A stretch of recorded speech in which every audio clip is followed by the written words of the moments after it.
Universidade Federal do Rio Grande do Sul. Curso Psicologia. Disciplina Processos Psicológicos Básicos 1.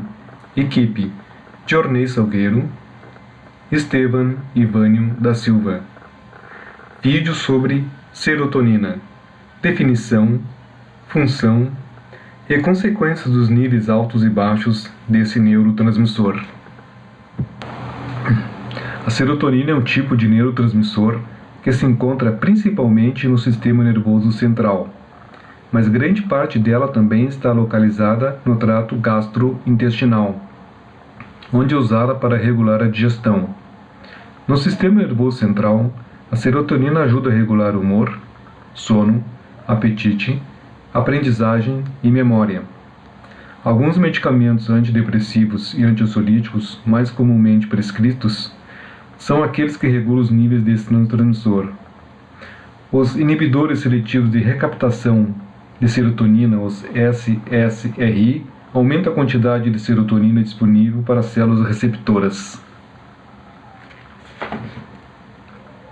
A serotonina ou 5-hidroxitriptamina, 5-HT, é um neurotransmissor existente naturalmente, em especial, no nosso cérebro, encarregado por conduzir os impulsos nervosos. A 5-hidroxitriptamina distribui no organismo nas seguintes percentagens: 2% no sistema nervoso central, e estão essencialmente confinados às zonas medianas e paramedianas nos chamados núcleos da RAF. 90% nas células enterocromafim do tubo digestivo e 8% nas plaquetas. Os neurônios e as células enterocromafins sintetizam e captam 5-hidroxitriptamina, mas as plaquetas não têm capacidade para sintetizar.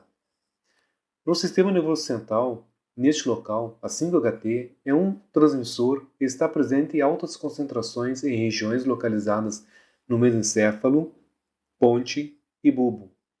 Na parede do intestino, mais de 90% do conteúdo total existente no organismo está localizado no interior das células enterocromafins intestinais. No sangue, as plaquetas contêm altas concentrações de 5-HT, são aí acumuladas através do plasma por um sistema de transporte ativo e liberadas do grânulo citoplasmático quando se agregam. Síntese: a 5-HT é obtida a partir do aminoácido triptofano. A conversão do triptofano ocorre em duas etapas: hidroxilação do triptofano e descarboxilação. A serotonina é um dos neurotransmissores responsáveis pelo humor. Estando com transmissão inadequada, é natural que o indivíduo se sinta irritado, mal-humorado, ansioso, impaciente, propenso a chorar, etc. Melhorando a qualidade da transmissão, logo existe o alívio deste quadro. O nível adequado de transmissão evita também casos de agressividade, já que o neurotransmissor está ligado ao controle de impulsos em nosso sistema límbico.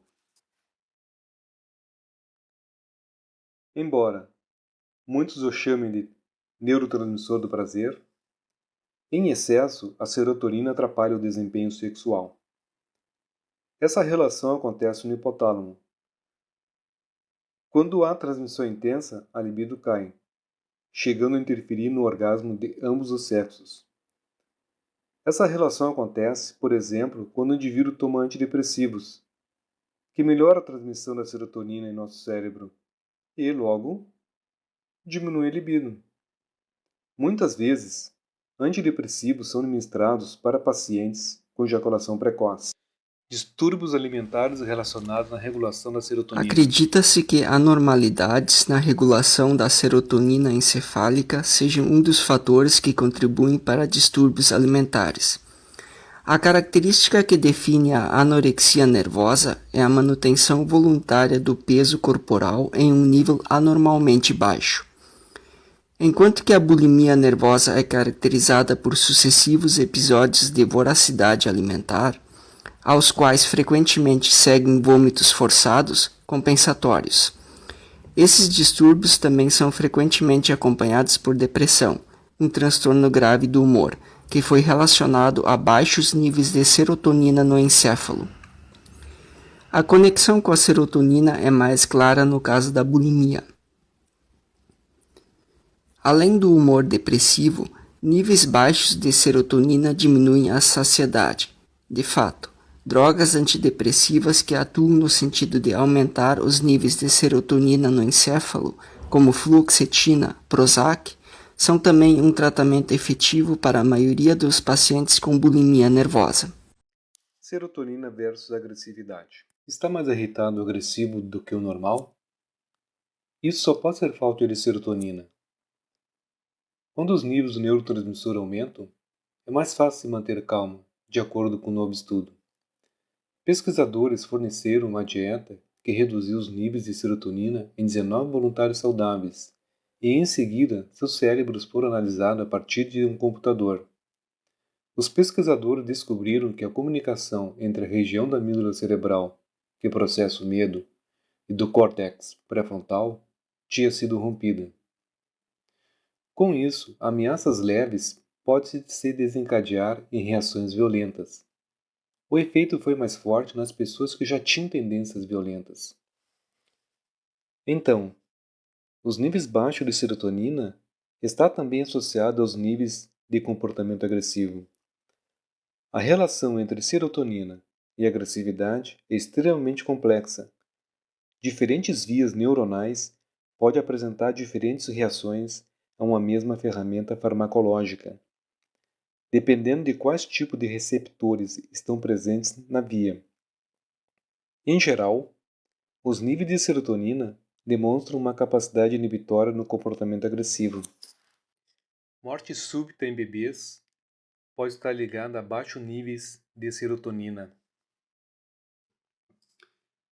Bebês que perdem a vida por causa da síndrome de morte súbita infantil apresentam a menor quantidade de serotonina no cérebro, afirmou um estudo americano publicado na revista especializada Journal of the American Medical Association.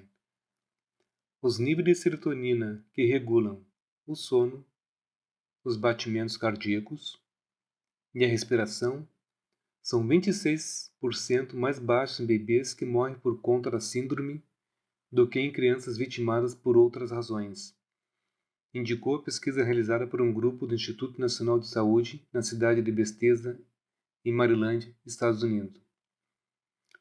Os pesquisadores acreditam que a quantidade insuficiente do neurotransmissor pode ser uma anormalidade fundamental em bebês que morrem com a síndrome. No sistema nervoso, a serotonina se comporta como um alarme, capaz de acordar o bebê quando sua respiração é interrompida. Crianças sem esse sistema de segurança podem estar mais vulneráveis à falta de oxigênio em seu cérebro, que pode causar uma morte súbita durante o sono. O estudo também descobriu que crianças com nível baixo de serotonina possuem níveis menores da enzima triptofano hidroxilase, responsável pela produção do neurotransmissor. Bebês que sofreram com a síndrome demonstraram ter 22% a menos da enzima do que recém-nascidos saudáveis. Na dissertação de mestrado de medicina na área de pediatria de Andréa do Carmo Felgueiras Lopes, da Universidade do Porto, fala que polimorfismos genéticos, envolvendo múltiplos elementos da função de serotonina, incluído o gene que codifica a proteína transportadora de serotonina localizada no cromossoma 17, a expressão de receptores e sua ligação à serotonina foram encontrados em casos de síndrome de morte súbita infantil. A serotonina influencia o sistema nervoso, respiratório, cardiovascular e regula a temperatura. A ação deste neurotransmissor encontra-se diminuída em muitos casos, sugerindo seu papel na síndrome de morte súbita infantil. As principais alterações descritas incluem aumento do número de neurônios serotoninérgicos, diminuição da expressão dos receptores específicos e diminuição da ligação entre neurotransmissor e receptor. Daqui se infere que existe uma quantidade anormal de serotonina nos circuitos neuronais, que, para além de não se ligar efetivamente ao respectivo receptor, potencia ainda mais o mecanismo de downregulation da expressão dos respectivos receptores.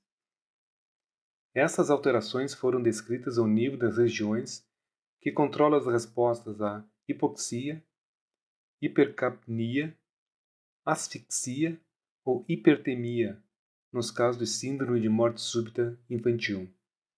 Levantou-se a hipótese de que esses defeitos surjam ainda na vida fetal por causas desconhecidas, mas potencializadas pela exposição pré-natal à nicotina.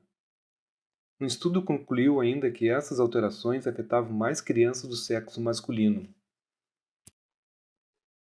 Qual é a ligação entre a serotonina e a depressão? Há muitos pesquisadores que acreditam que um desequilíbrio nos níveis de serotonina pode influenciar o humor de uma forma que leva à depressão. Possíveis problemas incluem a baixa produção de serotonina nas células cerebrais, a falta de receptores capazes de receber a serotonina produzida, a incapacidade da serotonina atingir os receptores ou a falta de triptofano, a substância química a partir da qual a serotonina é produzida. Se qualquer um desses problemas bioquímicos ocorrer, os pesquisadores acreditam que isso pode levar à depressão, bem como transtorno obsessivo-compulsivo, ansiedade, pânico e até mesmo excesso de raiva. Uma teoria sobre como a depressão se desenvolve centra-se na regeneração das células cerebrais, um processo que alguns acreditam ser mediado pela serotonina, e em curso ao longo de nossas vidas. Segundo o neurocientista de Princeton, PhD, Barry Jacobs, a depressão pode ocorrer quando há uma supressão de novas células cerebrais e que o estresse é o mais importante precipitador da depressão. Ele acredita que medicamentos antidepressivos comuns, conhecidos como SSRI, inibidores seletivos de recaptação de serotonina, que são projetados para aumentar o nível de serotonina, ajudam a impulsionar a produção de novas células cerebrais. Embora seja amplamente acreditado que uma deficiência de serotonina desempenha um papel na depressão, não há como medir seus níveis no cérebro vivo. Portanto, não existem estudos que comprovem que os níveis cerebrais deste ou de qualquer neurotransmissor estão em falta quando se desenvolve depressão ou qualquer doença mental. Os níveis sanguíneos de serotonina são mensuráveis e demonstraram ser mais baixos em pessoas que sofrem de depressão, mas os pesquisadores não sabem se os níveis sanguíneos refletem o nível de serotonina no cérebro. Além disso, os pesquisadores não sabem se a queda da serotonina causa a depressão ou se a depressão faz com que os níveis de serotonina caiam. Medicamentos antidepressivos que atuam nos níveis de serotonina,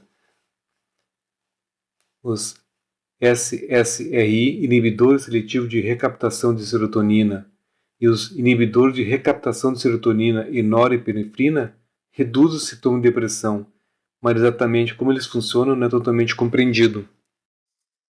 Serotonina versus depressão.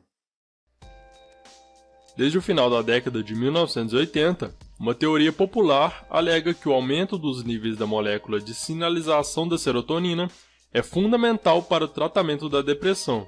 Essa abordagem para o tratamento da depressão é caracterizada pelo antidepressivo Prozac, que pode aumentar os níveis de serotonina.